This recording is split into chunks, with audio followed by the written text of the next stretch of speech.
Jika sesuai kalender, maka pada hari Selasa Pon, malam Rabu Wage, tanggal 21 Februari tahun 2023, umat Islam memasuki bulan Syaban, yang ternyata, kalau ditelisik dari sejumlah literatur kitab kuning, pada bulan Syaban terdapat aneka kejadian-kejadian penting, termasuk ada beberapa hal yang dianjurkan untuk diamalkan, selama umat Islam berada di dalam bulan Syaban. Syaban adalah kata Arab yang berasal dari kata syiab yang artinya jalan di atas gunung. Islam kemudian memanfaatkan bulan Syaban sebagai waktu untuk menemukan banyak jalan, demi mencapai kebaikan.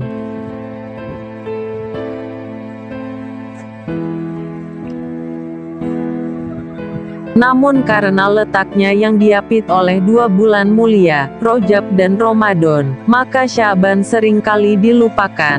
Padahal dalam bulan Syaban, terdapat berbagai keutamaan, yang menyangkut peningkatan kualitas kehidupan umat Islam, baik sebagai individu maupun dalam lingkup kemasyarakatan. Rasulullah Shallallahu Alaihi Wasallam bersabda, "Zaka syahrun takfulun nasu fihi anhu, baina Rajab wa Ramadan, wa huwa syahrun turfa'u fihil amal, ila Rabbil alamin, wa uhibu, ay yurfa'a amali, wa ana so'imun." Hadisun sahih, rawahu Abu Dawud wa Nasai. Artinya, bulan Syaban adalah bulan yang biasa dilupakan orang. Karena letaknya antara bulan Rajab dengan bulan Ramadan, bulan Syaban adalah bulan diangkatnya amal-amal. Karenanya, aku menginginkan pada saat diangkatnya amalku, aku dalam keadaan sedang berpuasa.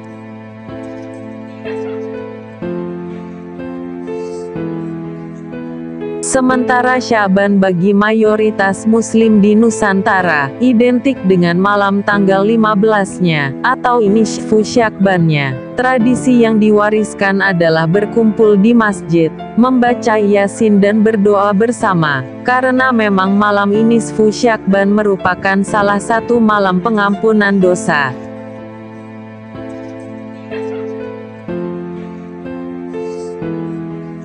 Sayyid Muhammad bin Alwi al-Maliki menjelaskan, bahwa malam nisfu Syaban adalah Lailatul Maghfirah, atau malam pengampunan atas dosa-dosa. Sayyid Muhammad menyebutkan beberapa hadis yang menunjukkan bukti bahwa malam nisfu Syaban adalah malam Maghfirah. Salah satunya adalah hadis yang diriwayatkan oleh Imam At-Tabrani dan Ibnu Hibban, dari Mu'adz bin Jabal. Yattoli'ullahu ila jami'i khalqihi, lailatan nisfi minas syakbana, fayakfiru li jami'i khalqihi, ilal musyrika aw musyahin. Artinya, Allah memandang semua makhluknya, pada malam nisfu Syaban, kemudian mengampuni dosa mereka kecuali dosa musyrik dan dosa kemunafikan, yang menyebabkan perpecahan.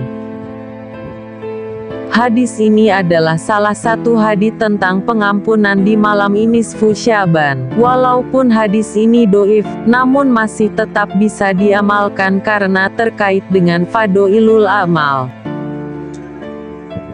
Kedoifannya juga tidak terlalu parah. Hal ini merupakan pendapat mayoritas ulama hadits, sebagaimana yang telah disebutkan oleh An-Nawawi dalam takribnya.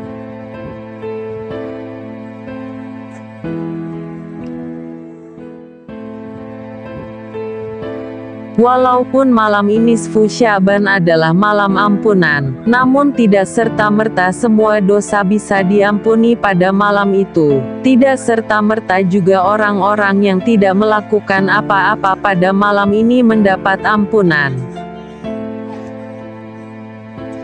Setelah menyebutkan amalan-amalan yang mestinya dilakukan pada malam nisfu Syaban, yaitu tadarus Al-Quran, istighfar, dan zikir, Sayyid Muhammad al-Maliki menyebutkan dosa-dosa yang tidak serta-merta diampuni di malam nisfu Syaban. selain syirik dan orang munafik yang menyebabkan perpecahan. Sebagaimana yang telah disebutkan dalam hadis, ada beberapa dosa yang tidak bisa serta-merta diampuni pada malam nisfu Sya'ban. Menurut Sayyid Muhammad, dosa-dosa yang tergolong sebagai dosa besar, juga tidak akan diampuni pada malam-malam pengampunan dosa seperti nisfu Sya'ban, dan juga malam-malam pengampunan yang lain. Hal ini jelas disebutkan dalam hadis sahih riwayat Bukhari, Tirmizi, dan An-Nasai dari Ibnu Mas'ud. An Abdillah, qala, qultu, ya Rasulullah, ayyut zambi'a domu, qala, anta jalulillahi nidan, wa huwa khalaqaka, qala, summa maza, qala, antaktula waladaka, khosyatan, ayyakula ma'aka, qala, summa maza, qala, antuzaniya halilata jarika. Abdullah bin Mas'ud bertanya, wahai Rasulullah, dosa apakah yang paling berat? Kemudian Rasulullah menjawab, menjadikan suatu hal sebagai persamaan dari Allah, sementara Dia yang telah menciptakanmu. Kemudian Abdullah berkata, apalagi wahai Rasulullah? Rasul menjawab, membunuh orang tuamu, karena engkau takut dia makan bersamamu. Abdullah bertanya lagi, kemudian apalagi wahai Rasul? Kamu berzina dengan istri tetanggamu. Dari hadis di atas bisa dipahami bahwa, selain syirik ada dosa-dosa lain yang termasuk sebagai dosa besar, dan tidak serta-merta bisa diampuni pada nisfu Sya'ban, yaitu dosa membunuh orang tua dan zina. Malam nisfu Sya'ban memiliki keutamaan yang besar, dan termasuk waktu yang mustajabah untuk berdoa. Demikian pula dengan malam Lailatul Qadar, yang juga memiliki keistimewaan yang sangat agung, yang merupakan malam yang senantiasa diharapkan oleh setiap muslim di seluruh penjuru dunia. Allah memperlihatkan dan tidak merahasiakan malam nisfu Sya'ban kepada siapapun. Tapi berbeda dengan malam Lailatul Qadar, yang mana Allah sangat merahasiakan kapan malam 1000 bulan tersebut terjadi. Mungkin terjadi pada malam tanggal 21, 23, 25, atau di 27 Ramadan, atau bahkan mungkin Lailatul Qadar ada di sepanjang bulan Ramadan. Namun kapan persisnya benar-benar menjadi misteri. Kemudian pertanyaannya yang muncul adalah, mengapa Allah tidak merahasiakan malam nisfu Sya'ban, tapi merahasiakan Lailatul Qadar? Padahal, keduanya sama-sama malam yang dipenuhi limpahan rahmat. Syekh Abdul Qadir Al-Jilani menegaskan bahwa, Lailatul Qadar dirahasiakan karena lebih dominan dari sisi rahmat dan ampunan di dalamnya. Oleh karenanya, siapapun yang menghidupi malam Lailatul Qadar, ia diberi kemuliaan dan pahala yang tak terhingga. Oleh sebab itulah, Allah merahasiakannya, agar umat Islam tidak mengandalkan Lailatul Qadar sebagai satu-satunya waktu untuk beribadah secara serius di bulan Ramadan. Dan dengan dirahasiakannya malam Lailatul Qadar, maka akan semakin tampak siapa hamba Allah yang betul-betul menjaga konsistensi ibadahnya, dan siapa yang hanya beribadah secara musiman.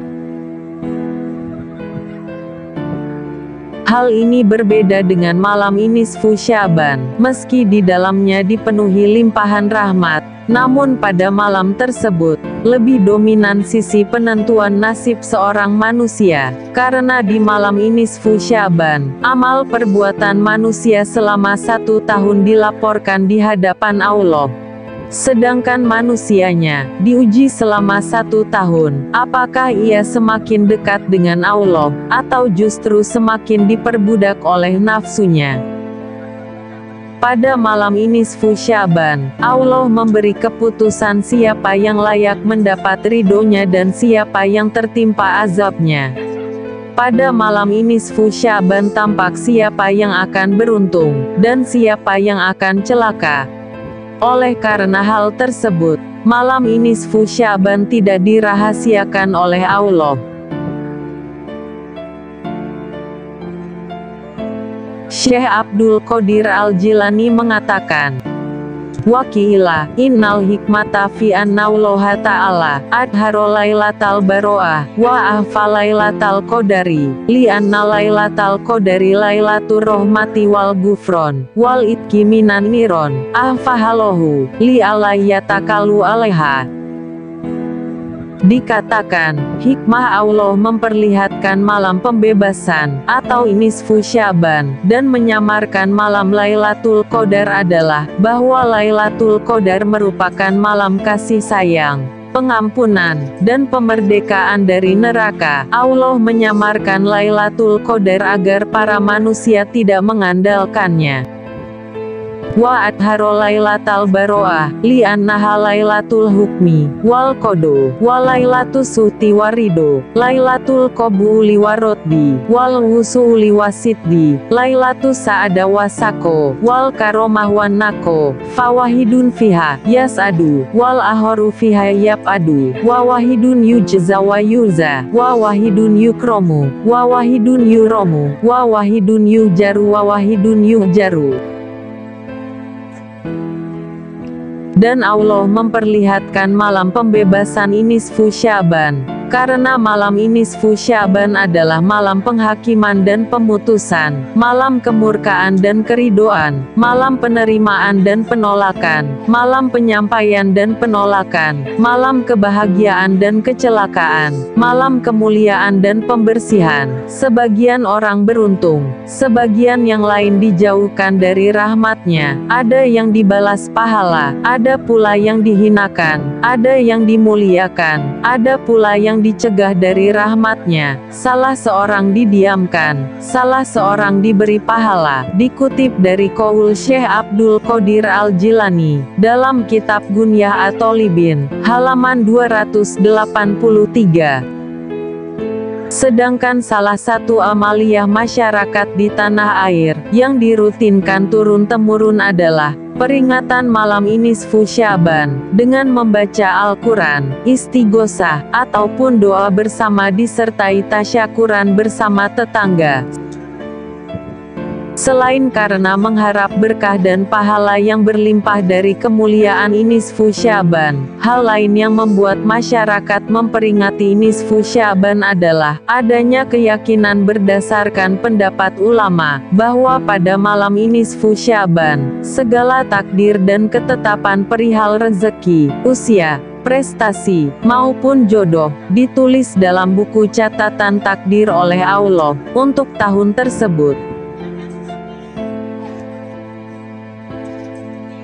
Memperbanyak doa dan ibadah pada malam nisfu Sya'ban, sangatlah dianjurkan. Karena dalam doa nisfu Sya'ban, seorang muslim dianjurkan untuk memohon dihindarkan dari takdir-takdir yang buruk, dan takdir yang buruk tersebut diganti yang lebih baik, dengan kebesaran kuasanya Allah. Mengapa ulama menyebutkan bahwa di malam nisfu Sya'ban segala takdir dicatat dan ditetapkan? Karena ada beberapa dalil yang bisa dijadikan acuan, sebagaimana yang disebutkan oleh Syekh Muhammad Alwi Al-Maliki, dalam kitabnya Mazafi Sya'ban. Meskipun status beberapa hadis ada yang lemah, atau doif, namun penggunaannya sebagai dalil tambahan untuk menambah semangat ibadah, maka hal tersebut bisa dibenarkan. Dasar pemahaman hal tersebut merupakan pemahaman para ulama dari Al-Quran Surat Ad-Duhon ayat 3 dan 4.